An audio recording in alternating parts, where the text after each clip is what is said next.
Zee 24 तास एक पाऊल पुढे। राज्यभरामध्ये रस्त्यांची अक्षरशः चाळण झालेली दिसून येते।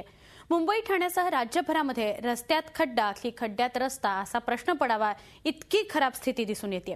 महापालिकेकडून रस्त्यांवर कोट्यवधी रुपयांचा खर्च होतो, मात्र रस्त्यांचं काम अगदी सुमार झाल्याचं दिसून येतं।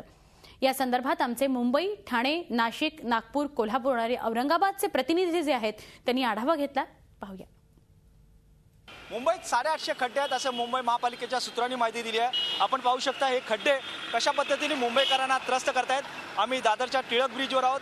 टिळक ब्रिज ते दादर टीटी कशा पद्धतीने खड्डे आहेत आणि या खड्ड्यामुळे कशा पद्धतीने मुंबईकरांना त्रास होतो आहे आणि हे खड्डे भरण्यामध्ये मुंबई महापालिकेला अपयश आलंय। हे आपण पाहू शकता।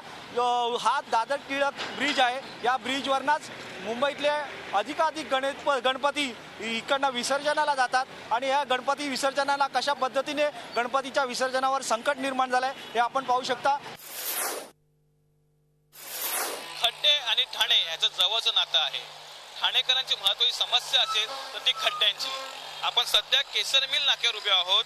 केसर मिल नाका हा सर्वात महत्त्वाचा नाका आहे आणि तुम्ही बघू शकता या नाक्यावरती चारही बाजूने प्रचंड असे खड्डे पडलेले आहेत आणि हा एक ठाण्यातला महत्त्वाचा नाका समजला जातो आणि या नाक्यावरती असे खड्डे असल्यामुळे ठाणेकर त्रस्त आहेत।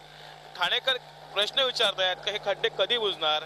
ते जवळपास 100 करोड रस्ते पालिका आयुक्तांनी नवीन केले असून सुद्धा 25 लाखाचा यावर्षी खर्च झालेला आहे। गणेश विसर्जनाच्या निमित्तानं नाशिक महापालिकेतले हे सर्व रस्ते बुजवण्याचं काम मोठ्या प्रमाणात सुरू आहे। कोट्यवधी रुपयांचा खर्च या ठिकाणी केला जातोय। खरं म्हणजे गेल्या वर्षी हेच खड्डे बुजवण्यासाठी जवळजवळ 100 कोटी रुपये हे खर्च करण्यात आलेले होते, तरीही रस्ते अद्याप नीट झालेले नाहीत। अनेक कोट्यवधी रुपयांचा खर्च जो आहे तो या ठिकाणी केला जातोय। डांबर ओतलं जात आहे, खडी ओतली जाते, मात्र रस्ते करणाऱ्यांवर त्याचा भुर्दंड हा टाकला जात नाहीये। खरं म्हणजे ज्या ठेकेदारांनी हे काम केलेलं आहे या ठेकेदारांकडूनच हे सगळं वसूल होणं आवश्यक आहे। मात्र पुन्हा खड्डे बुजवून 17 कोटींचा खर्च यावर्षी हा केला जातोय।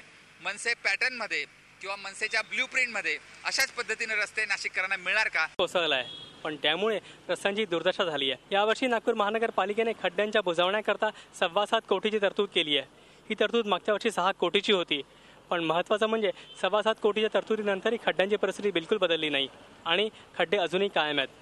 खरं तर खड्डे बुजवण्याची मोहीम नागपूर महानगरपालिकेने आधी घेतली होती, पण त्या मोहिमेचे काय झाले हे आपण खड्ड्यांना सहज कळू शकतं। किमान उरलेल्या काळात तरी महानगरपालिका खड्डे बुजवेल का आणि बाप्पाच्या विसर्जनाच्या काळात तरी या नागपूरच्या रस्त्यांची स्थिती सुधारेल का अशी अपेक्षा नागपूरकर करतायत।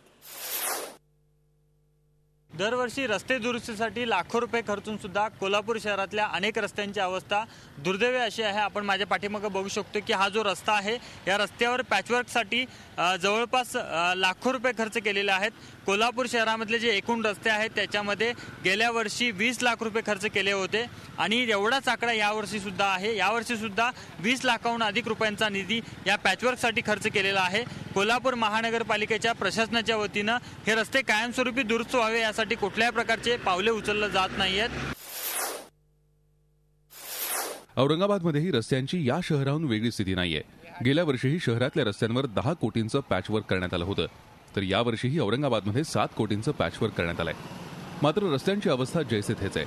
प्रत्येक वर्षात खड्ड्यांसाठी 100 कोटींचा निधी मंजूर केला जातो, मात्र रस्त्यांची अशी अवस्था पाहून हे पैसे जातात तरी कुठे असा प्रश्न औरंगाबादकर विचारतायत।